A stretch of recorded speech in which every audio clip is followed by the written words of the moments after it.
Kisah dibuka dengan memperlihatkan seorang ibu satu anak yang bernama Ning. Ia memiliki 2 rumah, salah satunya adalah apartemen ini. Kedatangan Ning ke tempat ini karena ingin mengecek kondisi apartemennya. Laki-laki paruh baya ini adalah seorang calo yang bertanggung jawab dengan kondisi apartemennya. Ning melihat apartemennya sangat berantakan, dalam kondisi furnitur yang kotor, serta barang elektronik yang rusak. Sebagai seorang pengurus, si calo pun ingin bertanggung jawab dan mencarikan penghuni baru yang bisa merawat rumahnya, dengan mengatakan bahwa ada seorang mantan dokter yang tertarik dan ingin menempati rumahnya, serta bersedia membayar 70.000 baht atau setara dengan 30 juta per bulan. Ia adalah Queen, suami Ning. Di rumah, Ning menceritakan pertemuannya dengan bapak calo. Lalu ia pun membujuk suaminya untuk menyewakan rumahnya yang saat ini tengah ditempati, dan mereka bisa pindah ke apartemen tadi yang kotor untuk sementara waktu, mengingat saat ini kondisi perekonomian mereka sedang tidak baik. Queen tidak setuju jika rumah tersebut disewakan kepada orang lain karena khawatir penyewanya tidak bertanggung jawab seperti sebelumnya, dan rumah ini pun memiliki banyak kenangan masa lalunya yang tidak bisa ditukar dengan apapun. Di keesokan harinya, Ning yang berinisiatif untuk membantu suaminya menstabilkan perekonomian keluarga pun melamar pekerjaan. Di tengah Ning yang sedang menunggu sesi interview pun, tiba-tiba saja Queen menelepon dan memintanya untuk segera pulang jika sudah selesai, karena ada seseorang yang ingin menyewa rumahnya. Karena tak ingin menyia-nyiakan kesempatan itu, selepas melakukan sesi interview, ia pun bergegas segera pulang ke rumah. Sesampainya Ning di rumah, ia mendapati Queen yang sedang berbicara dengan seorang nenek yang bernama Nyonya Ratre sambil memegang sebuah buku berwarna merah di tangannya, dan wanita ini adalah anaknya yang bernama Dr. Nuch. Mereka adalah orang yang dibicarakan oleh bapak calo yang tertarik dengan rumah ini. Ketika mereka tengah meminta izin untuk bisa menyewa rumah ini kepada Ning, tiba-tiba saja Queen langsung mengizinkan mereka untuk bisa menempati sesegera mungkin. Ning yang mendengar hal itu pun cukup dikagetkan dengan perubahan sikap suaminya, karena pada awalnya Queen tidak setuju untuk menyewakan rumahnya. Namun entah ada angin apa, tiba-tiba saja Queen berubah pikiran. Namun Ning tidak ingin mempermasalahkan itu, karena yang terpenting mereka bisa mendapatkan uang untuk kebutuhan hidup sehari-hari, serta bisa menabung untuk kebutuhan yang akan mendatang. Ning pun berpamitan kepada tetangganya yang bernama Bibi Porn, harus pakai H.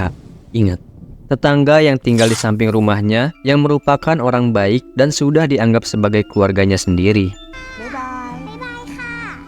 Di malam harinya, mereka sudah pindah ke apartemen dan tengah mengadakan pesta ulang tahun Ing, anak semata wayangnya yang ke-7 tahun. Terlihat Ing tidak suka dengan kado ulang tahunnya. Yang ia mau adalah boneka guri, boneka jadul yang sudah tidak diproduksi lagi. Singkat cerita, mereka pun bersiap-siap untuk istirahat. Ning mengajak suaminya untuk tidur bersama di kamar. Namun Queen lebih memilih untuk tidur di sofa. Lalu Ning melihat buku merah yang tengah dimasukkan Queen ke dalam tasnya. Buku yang dilihatnya kemarin pada saat Queen berbicara dengan Nyonya Ratre. Tak ingin buruk sangka kepada suaminya, ia pun tidak banyak tanya dan mengajaknya berkembang biak, sekaligus sebagai rasa terima kasih karena telah berubah pikiran untuk menyewakan rumahnya. Ya, Ning baru melihat tato yang terdapat di dada Queen. Lalu Queen menjelaskan bahwa tato tersebut didapatkannya pada saat ia kalah bermain truth or dare bersama bosnya. Keesokan paginya, Ning kembali ke rumahnya karena ingin mengambil barangnya yang tertinggal.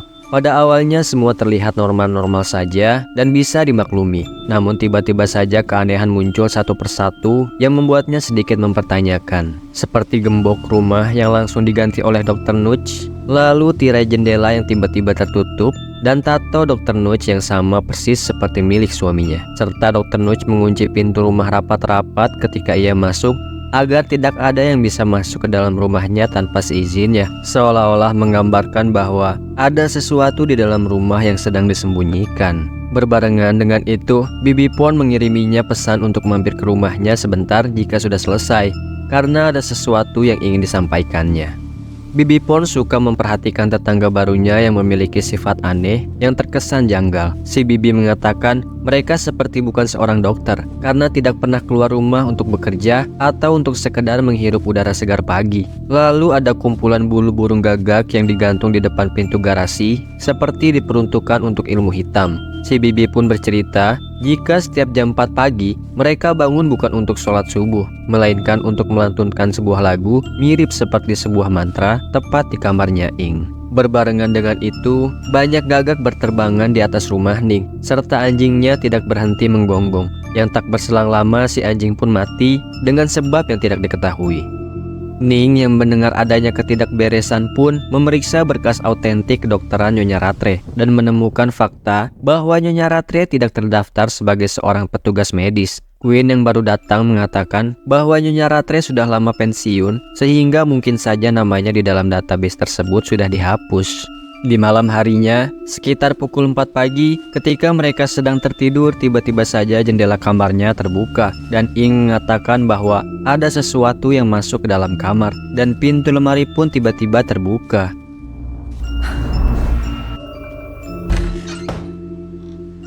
Tak berselang lama, Baby Pon mengiriminya sebuah rekaman video, yang dimana di dalam video itu terlihat Nyonya Rattray sedang merapalkan suatu mantra tepat pada pukul 4 pagi, serta Nyonya Rattray melihat dan menyadari jika dirinya sedang direkam.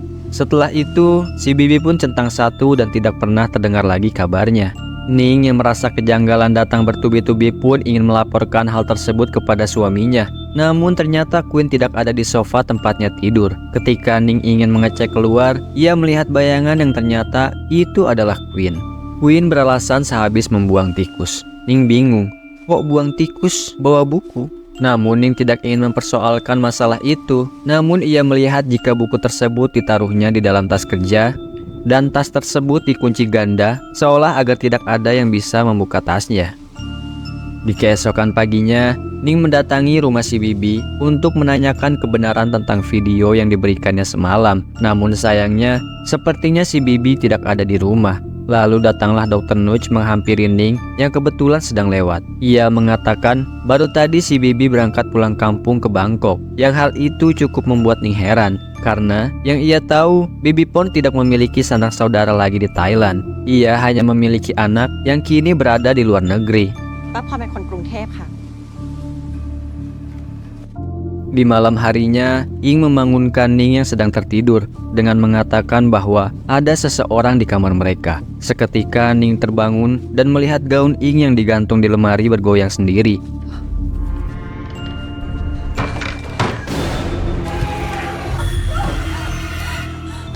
Di keesokan harinya, Ning mendapati di dada Ing terdapat luka goresan yang bentuknya serupa dengan tato yang ada di tubuh Queen dan Dr. Nuch. Tepat di pukul jam setengah 4 lebih, Ning diam-diam mencoba mengikuti kemana Queen pergi. Ternyata Queen pergi ke atap apartemen. Ning melihat Queen sedang duduk di tengah sambil mencium buku merahnya, yang dimana banyak gagak berterbangan di atas dan sekelilingnya. Lalu Ning pun berinisiatif untuk merekam apa yang sedang ia lihatnya. Namun alangkah terkejutnya ia ketika layar HP-nya seperti menangkap suatu objek yang menghalangi kameranya.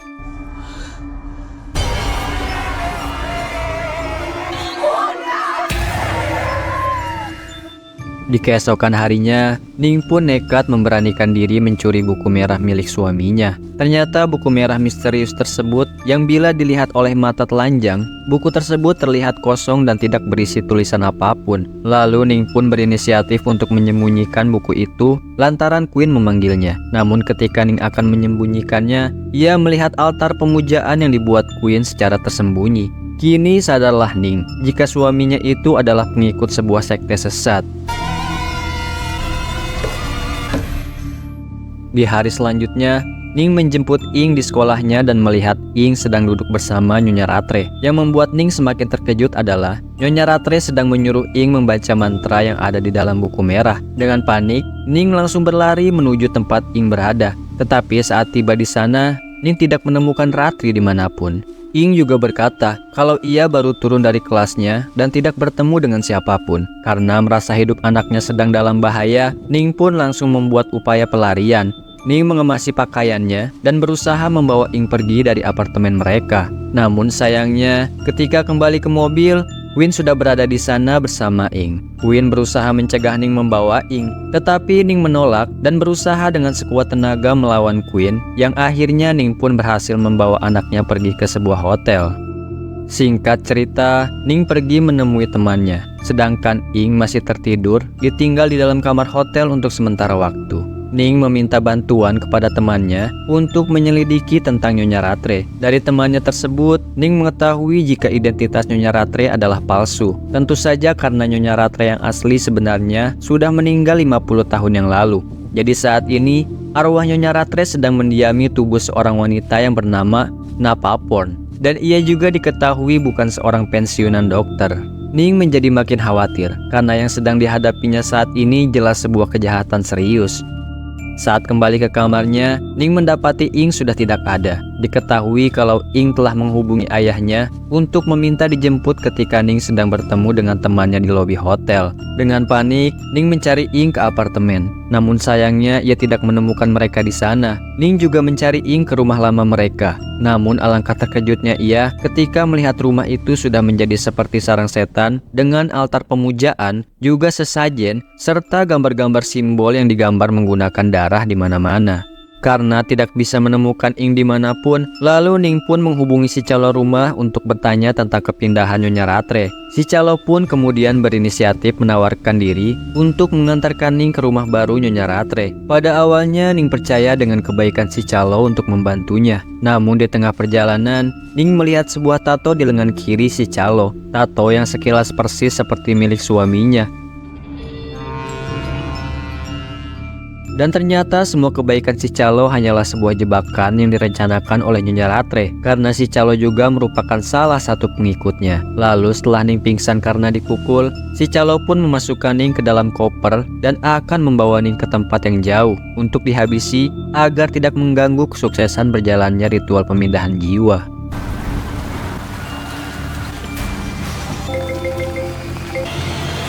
Balik ke masa 11 tahun lalu, di mana scene memperlihatkan Queen bersama seorang anak kecil perempuan. Ya, anak kecil itu adalah almarhum Ja, anak kandung Queen. Ternyata sebelum menikah dengan Ning, Queen pernah menikah dan memiliki seorang anak perempuan. Karena suatu alasan, Queen membesarkan Ja seorang diri. Naasnya, suatu hari Ja harus kehilangan nyawanya akibat tersetrum alat pemanas air yang rusak. Saat itu, Ja baru berusia 7 tahun, sama seperti usia Ing saat ini.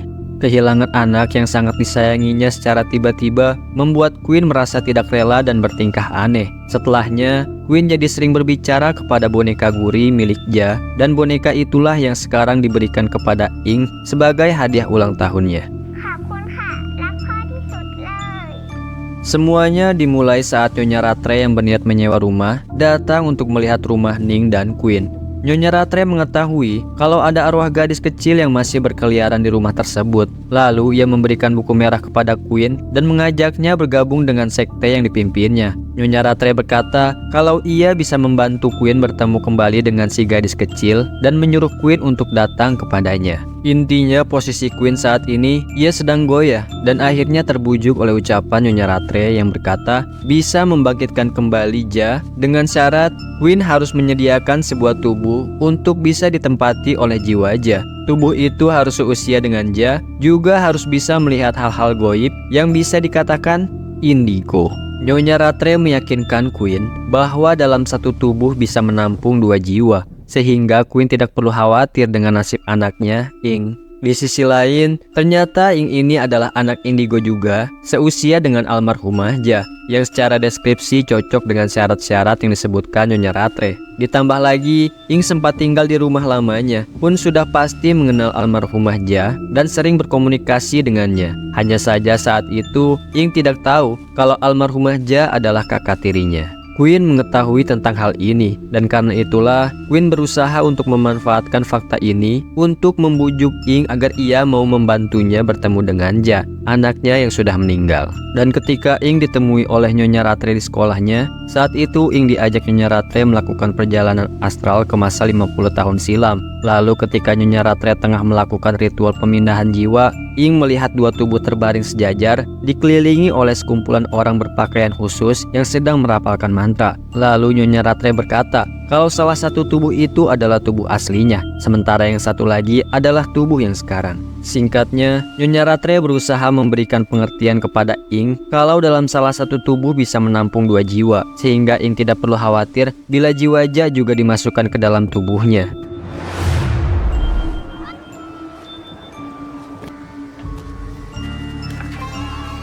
Singkat cerita, Ing yang sudah dekat dengan arwah Ja pun setuju memberikan tubuhnya. Ketika ritual pemindahan jiwa ingin dimulai, Ing dan Queen mengganti pakaian mereka menggunakan pakaian sekte. Lalu Ing masuk ke dalam sebuah ruangan bersama Nyonya Ratre. Di momen inilah kebenaran terungkap saat Queen menyadari jika nyawanya tengah terancam.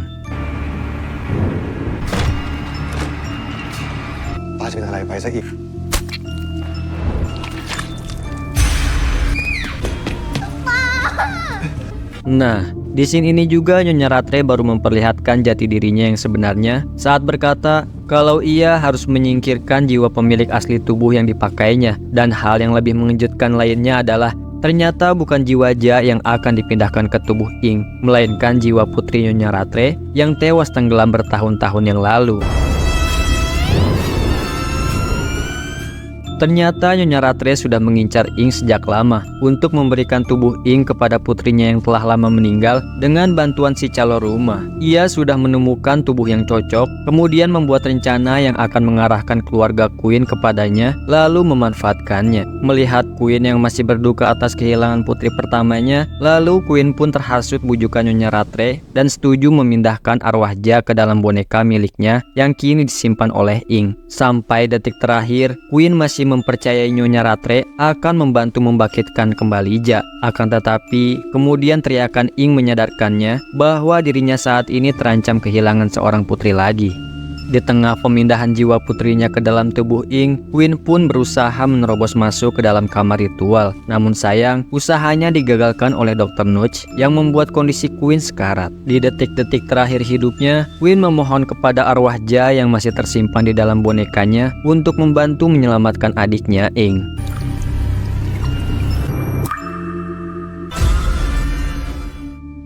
Sementara itu, Ning yang berhasil melarikan diri dari si calo akhirnya tiba di rumah. Ia langsung mencari keberadaan Ing dengan cara meledakkan gas yang ditaruhnya di dalam microwave untuk memancing Nyonya Ratre dan Dr. Nutch keluar dari kamar ritual sehingga Ning bisa menyelinap masuk ke dalam untuk menyelamatkan putrinya.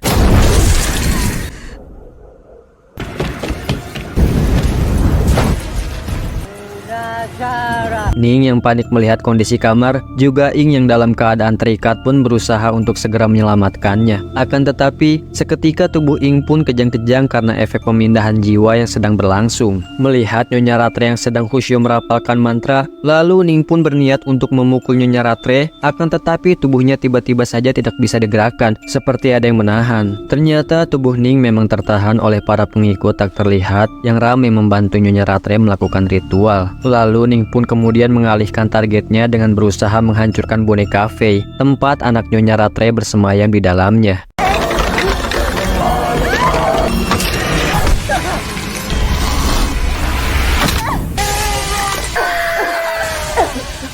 Setelah boneka Fei dihancurkan, Ning menggendong Ing sambil berusaha mencari jalan keluar. Di tengah pelariannya, Ning melihat jasad Queen yang sudah terbaring yang membuatnya seketika berteriak histeris. Nyonya Ratre dan Dr. Nutch pun mengejar Ning. Mengira ritualnya telah berhasil, Nyonya Ratre pun menuntut Ning untuk memberikan Ing kepadanya dan mengatakan bahwa Ing sudah mati dan sekarang yang bersemayam di dalam tubuh Ing adalah anaknya. Namun tiba-tiba plafon rumah pun retak lalu runtuh menimpa mereka semua.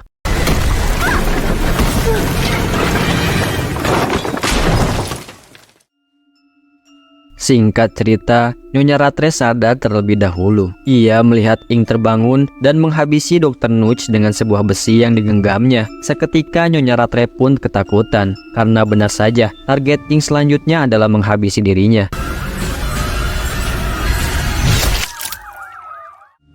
Bersamaan dengan itu, terdengar suara sirine. Tak lama kemudian, tim penyelamat pun datang dan menemukan Ing sedang memeluk jasad ayahnya.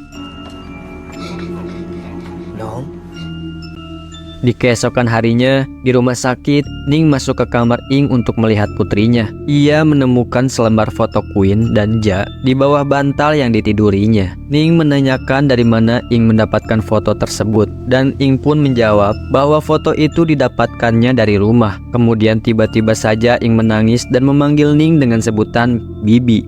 Sontak Ning pun bingung dan diam seketika. Lalu ia pun menanyakan perihal panggilan yang barusan didengarnya. Ing juga meminta maaf yang membuat Ning tambah kebingungan. Ia mencoba mencerna apa yang sedang dihadapinya. Tak berselang lama, ia pun kemudian sadar. Lalu ternyata yang berada di hadapannya ini adalah Ja. Ning bertanya apa yang terjadi kepada Ing. Namun dia berkata ia juga tidak mengetahuinya. Saat terbangun, ia sudah berada di dalam tubuh Ing. Seketika Ning pun terkejut mendengar kenyataan mengenai putrinya. Ia menangis jadi-jadinya sampai terduduk di lantai. Begitupun tangisan Ja. Dan Ja tidak berhenti memohon maaf kepada Ning. Ning berusaha menenangkan Ja dengan memeluknya dan memintanya untuk tidak meminta maaf lagi. Setelah kejadian itu, Ja yang kini hidup di dalam tubuh Ing pun melanjutkan hidup bersama Ning di kampung halamannya dan bersama-sama berusaha saling menerima keberadaan satu sama lain. Terima kasih sudah menonton video ini sampai habis. Jika kalian suka dengan konten ini, silahkan like, komen, dan subscribe untuk membantu kami mengembangkan channel ini agar lebih semangat lagi membuat konten review film seru lainnya. Untuk kalian yang sedang berjuang, semoga Tuhan selalu beri kemudahan dan kelancaran dalam setiap urusannya. Terima kasih dan sampai jumpa.